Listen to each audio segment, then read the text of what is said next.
Hello, Stan State. Welcome to the Taking Care of You podcast. My name is Julia Rosas-Nieto, and I am a licensed marriage and family therapist.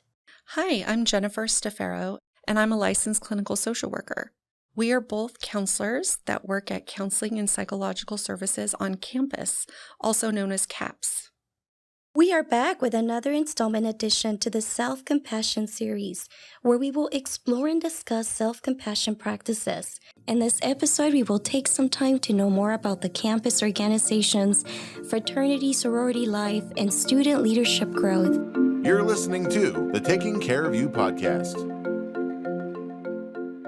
We wanted to give our special guest an opportunity to introduce herself. Sure. Well, hello, everyone. My name is Julia Anaya, and I am the coordinator for student organizations, which includes fraternity and sorority life here at Stan State. Working in student leadership and development has been an incredible passion of mine, and I'm really lucky, I think, to be there and being able to work with our students. I've been at Stan State for quite some time, whether it's as a student, as an undergrad, a graduate student, or professionally. And I've worked in a couple different departments, but being able to work with students on a daily basis has been an incredible experience so far. Oh, thank you. Thank you for being with us today. Thank you for inviting me. This is amazing. Self-criticism and self-compassion, you have to pay attention to those differences. Asking if you're good enough is always really difficult, super common for people. But understanding that self-compassion and just asking what's good for you is important, is incredibly special to be able to sometimes have the confidence to ask that. Yes. I know, like, one of the things that I like to remind students when I'm meeting with them is, like, to ask yourself, what do I need right now? And of course, that's part of some of our practices that we do. It's like, you be mindful of like what's going on, like, oh, this is really hard right now. And then, remind yourself that the, common humanity that other people suffer. And then like, what do I need right now? Yeah. Do I need a nap? That's self-kindness. Yes. That's always the answer. Absolutely. Go ahead, Julia. Sorry. No, that's okay. I was just going to say that that self-criticism reminds me of the inner critic that we all have inside. But especially as our students, most of the time they question themselves, they doubt their abilities. They ask themselves, am I going to pass this class? Am I going to fail it? Am I going to do this? Am I even going to graduate? I had a lot of students be so anxious about whether, they were going to graduate or not this semester. They were afraid that they were going to have to retake another class and that inner critic would come out. It's so funny that you say that because I, must have been on social media, Instagram, TikTok somewhere where I heard someone say, my inner critic is being loud today. When I'm being super critical or we're having a day. And I have said that to myself a couple of times already. And it just reminds me that it's not my worth. It's my inner critic is being loud today. Yes. And it sounds like you noticed a difference. Absolutely. It kind of gave that permission to just take a minute. And sometimes that's the hardest thing to do is take that minute because it's just a day. And my inner critic is being loud today. And it made a bit of a difference. And it kind of reminds me too of like when we're like really stressed with something, like even if it's good things like a baby shower or something, like you're just more stressed. There's more things going on. And then with finals and things like that, like your inner critic can get bigger just because the stress level. And then if you're not sleeping enough, you're not eating, you're, all of those things play into it too. They do. They definitely do. But I like that Julie kind of externalized it, right? That's a way of externalizing it, and in a way it reminds me of internal family systems. That's something new we're learning in our self-compassion training where, we all have this inner child and sometimes we create memories and we get stuck on those memories. And a lot of the time, the inner child in that memory tends to be a younger version of ourselves, right? Oh, yeah. Absolutely. Absolutely. That inner child is so important to pay attention to. Yes. So our first question is, tell us a little about your experience working in your department. Yeah, absolutely. So, I mentioned I've been a student. I was an undergrad here from 2006 to 2010, and I worked in the department since then. Wow, that's great. It was an incredible experience being able to be here early on, and it was one of those experiences that I was going through Panhellenic sorority recruitment, and the director of student leadership at the time was working with the group that hosted the event. And she said, I'm looking for a student assistant. And I said, well, I'm looking for a job. That was history. That was it. Working in student leadership and development. I've worked in new student orientation as an orientation leader, and working with organizations, fraternity and sorority life has just kind of shaped the path that my life has been on and has taken. It's an incredible experience being able to work with students and see their lives change. I did counselor education for grad school here at Stanislaus as well, and being able to be in that counselor-like role for these students, I didn't necessarily realize was part of the experience, part of the job, right? I knew working in student leadership and development early on, my Greek advisor and the other people that worked in the office, we would often go to them as students and have those counselor-like conversations and talk about growth as a student and just all of the things that we were going through at the time. And now coming back to the department and being in that role where I'm able to give back has been such an incredible experience. And there are moments in your life that change the direction that you go in. And working in student leadership and development from 2006 to now is definitely one of those. Wow, what a long time. Yeah. Well, it's funny because people always ask, how long have you been in your role? And I always pause for a second because I'm like, well, I've been in the department since, 2006, but then I left to be a counselor in the Bay Area for a while, but I also worked in academic advising. And so all of those portions have kind of shaped the want and the desire to come back and just give back to these students who shaped my experience. Yeah. Wow. Thank you so much. Our next question. How do you think self-compassion would help the students that you have worked with? Oh my goodness. Yeah. Students have so much responsibility today. They are dealing with different positions. They are dealing with school and work and taking care of their social lives and of themselves. And self-compassion is something that it's not the first thought when you wake up in the morning, right? For our students, there's so much multitasking going on. And it's so important for them to take a minute to realize that it does help them every day in every aspect of their lives. I work with so many different students that can do it all, right? I work with students who have multiple jobs and have 15 to 20 units and just, are taking this immense amount of classes and all of the extracurriculars. It's so important for them to be able to take the time to just reflect and to be able to say, okay, I don't have to do it all. Maybe I want to, but being able to take that time and reflect and say, how am I taking care of myself? Or why am I so busy? Why am I always constantly having this need to fill my time? And I do that as well. And so it's really wonderful when I'm able to have those conversations with students and be able to say, are you taking care of yourself? Are you filling your time not only with all of these wonderful things that you're doing, but are you taking time for yourself? I've seen students get burnt out super easy and quickly, but they just want to help. They just want to make sure their organization is thriving and surviving, and it takes a toll on them because I remember what it was like to run the organization, but also you have homework, you have a job, you have all of these things, and it comes along with the experience, but we don't teach them how to take care of themselves. We teach them how to run their organizations and how to, study through classes and how to be successful in your academics. But I think it's super easy to forget this self-compassion is just as important. I know in our classes, they've talked about like how self-compassion is really like a core for, I think, mostly all of the types of therapy. It's at the core of all of them. And they've done so much research on just self-compassion and how it helps with building resiliency and just everything, decreasing stress, decreasing depressive episodes and anxiety and everything.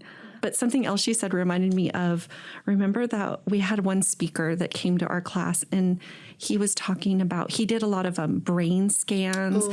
And he was talking neurology. About, this default mode network that we have in our brain and how a lot of us are like busy. Absolutely. Because when you're alone with yourself for more than how many seconds did he say? It was 6 or 12 seconds. It was so quick that your mind starts going to oh, I have to do this. I have to do that. Or what is that, judging yourself or thinking about what other people are judging you about, that your mind just starts going to all of those things. Sitting with yourself is slightly the scariest thing in the entire world. As a counselor, having that silence is... You have to learn how to do that. You have to learn how to be okay with silence. And that's terrifying. Absolutely. Our next question. Have you noticed that students deal with a critical voice, being judgmental and motivating themselves with tough love rather than self-compassion? Kind of oh, I'm a failure. I'm not good enough. Yeah, it is sadly common for students to come into my office and say, I'm the president of this organization, but I need to take a step back because I'm not doing well academically. I want my organization to survive, but I need to do well in order to be here. I feel so lucky to be able to have those conversations, or for them to even step foot in my office to feel comfortable to say, okay, I'm safe in this space and I'm able to be here. I'm able to have this conversation. But students, I think now more than ever, have that critical voice. There's so many different things that are impacting them, not just here at school, but social media, just outside factors. There's countless things that contribute to that inner critic and that voice that, tough love is one thing, but it can change really quickly rather than self-compassion. And listening is something that I am constantly trying to do when these students walk in my office. And when I hear those things, it's hard to hear those, but it's also a great opportunity to have those conversations. It's an incredible opportunity to sit with those students and in that moment, ask, how are you taking care of yourself? How are you delegating, maybe? How are you making sure that your organization isn't held up by just you? How is the rest of your board or your student leaders really taking and sharing responsibility? It's incredibly important for them to be critical of themselves. And taking that time, they teach me, and I have some students who are fabulous at this, right? So I think there's that spectrum. I have students who are working on that, and I have students who do really well with their time and balance and are self-compassionate, and I learn from them. And it's an incredible opportunity to be able to see that as well from students who have just learned some really great skills and have been able to internalize them and be able to really balance. And I'm impressed with some of the students who just have the ability to recognize that and say, you know what? I need to take a step back. I need to delegate. I'm noticing this about myself and I'm going to focus on me. And I love being able to learn from our students who recognize that as well. And it's not selfish to focus on yourself. I think that so many people feel like that, huh? Right. And I think that's beautiful because with self-compassion, there's also this part of fear self-compassion. And with fear self-compassion, we kind of have to say no. And sometimes we kind of have to say yes to ourselves. It also reminds me of a book I read to my daughter, every so often. And one of my favorite quotes that it mentions is, let's be brave enough to try new things. Yeah. But let's also be brave enough to step back when it's not for us. And we want that for our kids, for our students, for everything. We want them to be able to have those tools that are sometimes really hard to practice or do. And one more question. Do you have any books or resources that you would recommend to our students? Yeah. So there are two that I was thinking recently that I've kind of come to uncover and identify as two really helpful tools. One of them being the book on emotional intelligence, and the other being The Essential Enneagram. Through these two resources, I've learned and come to just realize how important it is to know about yourself and to be able to understand how that affects everything that you do in life, right? Understanding that your emotional intelligence really plays into how you study best, how you learn, how you develop, how to take care of yourself. Understanding how you function as a person really allows you to be cognizant of what you're like with other people and what you're like professionally or in the classroom or organizational communication. And so, I think when we understand those functions about ourselves and understand our personality type, it kind of gives us the permission to say, okay, I'm a mediator. That is who I am at my core. And how does that show up in work, in class, in social circles? Am I always a yes person? Am I able to say no? I can't do that at this moment, but let me find some time or let me figure out what that looks like. And that's so important for our students to realize early on and to be able to feel comfortable with, because once they are able to practice that, they get better at it. And they have this innate ability to just, I don't know, there's something about this generation that just is accepting and they're just open. They give themselves permission to take care of themselves and be self-compassionate. And I admire that. I like that you said that, the practice, Yes. the practice The part. practice. Yeah.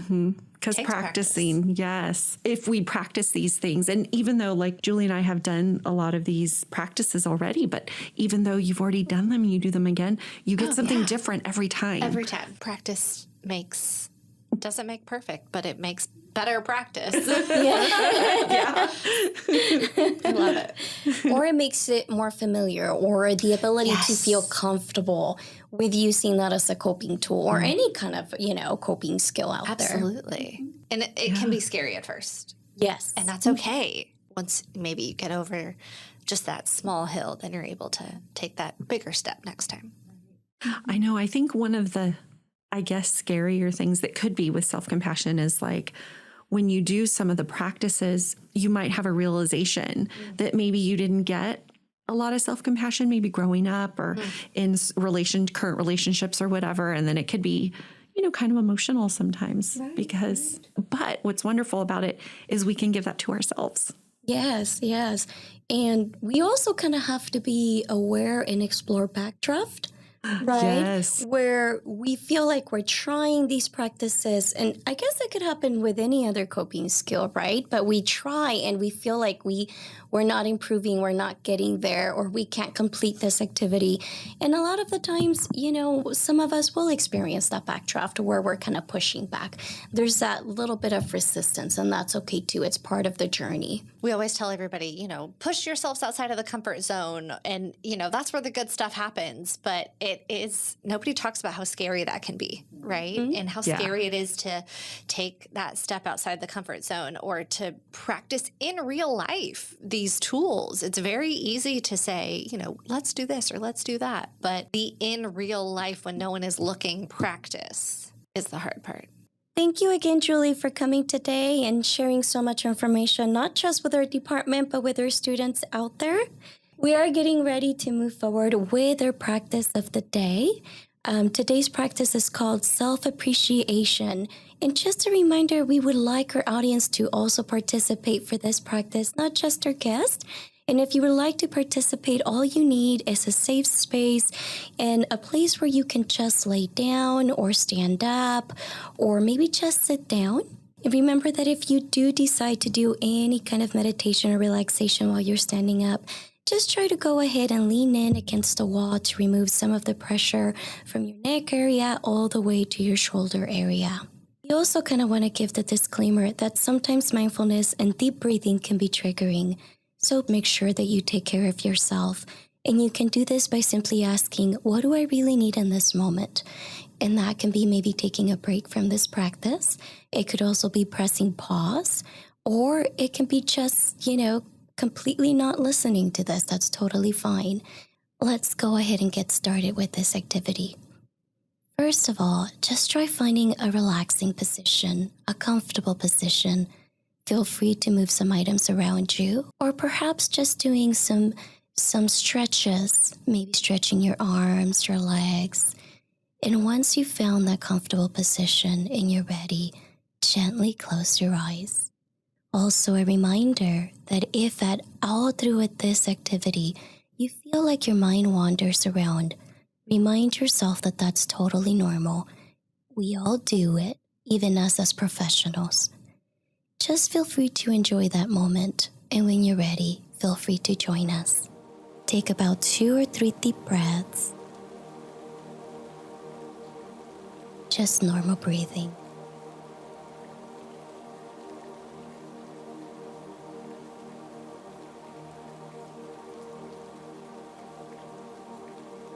Now try putting your hands on your heart, or use another soothing touch as a gesture of support and self-kindness. For just a few seconds, feel the warmth of that soothing touch.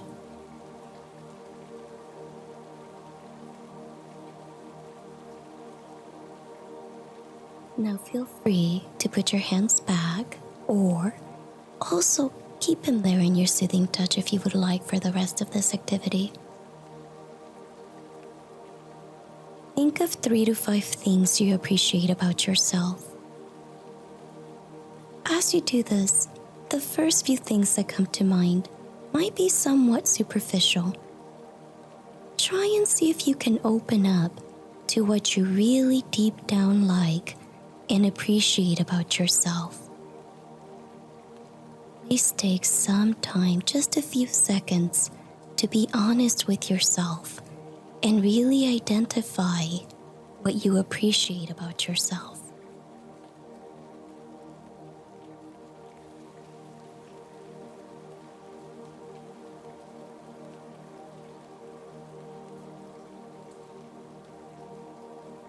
Go ahead and take some time to just focus on them.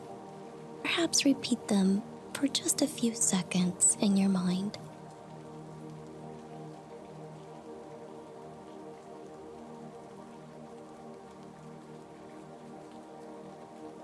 Consider each of these positive qualities and make space for that, allowing your experience to be just as it is. How is that experience for both of you? It's amazing just to be able to take a second and breathe. Your voice is amazing. Let me just say that. I love it. I was like, I could go to sleep to this. This is amazing. But we don't do that enough. It's okay to do that. That is the self-compassion. That is necessary to take the time to reflect, to breathe, to be grateful, and to just send that gratitude through the airwaves to those people that deserve it, that have helped contribute where you are today. Thank you for that. Thank you for joining us and being part of this experience. I think I agree with you. I think, there's a big message here that lets us know that we do have good qualities. A lot of the time we focus so much on the inner critic that we believe we're not good enough for anything. But if we do take a few seconds to realize that, wait a second, I do have a few good qualities in myself, and accepting that and believing in that. And I love that it said, it doesn't mean that you're better than others, and it doesn't mean you're always going to have these good qualities. It just means that you do have them too. And I think I really like that from this message, right? Also that the gratefulness, you're right. How much do we really kind of focus on that? We're so busy that we don't really focus on gratefulness. Right. Yeah, I liked, that's what came up for me. That's what I wrote on my little thing, gratitude. Just for the practice of even thinking about like, well, what are my good qualities? Like even just thinking of that, which I know for some people might be kind of hard, but everybody has some good qualities. So being able to focus on those and, they do, of course, they've had research on that too, right? Like if we focus on, positive things, about ourselves, like it's better or in general, right? Like, Right. Two, or writing it in a journal, 3 things that you're grateful for and the research that's connected to that and, all the positives about it. Yeah. Even as simple as just reminding yourself like, hey, I've got food. I've got shelter. I've got clothes. Like there are times when I catch myself and I'm like, I'm grateful just to have those minimal things, and then you can work your way to reminding yourself, okay, yes, I've got good qualities. My inner critic doesn't have to be that loud. So I really appreciate that. And your voice is great. I know when we were doing our, self-compassion group, some of our students were like, oh my gosh, you guys should do a podcast. Yes, that's how we got this idea. That's how we were like, we should. I love it. Yeah, it's incredible. That's a talent right there. Well, thank you. You can charge people for the recordings. I know, right? Your kids must be so happy when reading books at night or what? They're out. It's not a 2-book. It's a 1 book and you're done. Yes. Actually, my firstborn, my daughter, she's 5 years old. She will not go to sleep until after I sing to her. Oh, how cute. Now we need to hear the singing. That's incredible. She's very lucky. Oh, thank you. So we would like to close with a poem. But remember to stay kind to yourself. In a time that would have us believe there is always more to strive for, more to accumulate, more enlightenment to reach, the most radical stance we can take is enoughness. What if we quit trying to be spiritual and aspired to be human instead? What if there is nothing to fix because we are already whole? What if there was no time to prove ourselves because we're consumed with marveling at life? What if there is no reason to hold back our gifts because they are meant to be given? What if every morsel, every glance, every moment, and every breath is a miracle of enough? By the principle of enoughness. Toko Pa. Thank you so much for listening. This podcast is for informational purposes and does not substitute for mental health care from a licensed professional. If you are in need of more support and are enrolled at Stan State, contact CAPS at 209-667-3381. You can also follow us on Instagram at Stan State CAPS to see our upcoming groups and workshops. You can find this podcast and other Stan State podcasts online at csustan.edu/podcasts. You can also listen and download past episodes on your favorite podcasting platform. So be sure to follow and subscribe for the new episode alerts.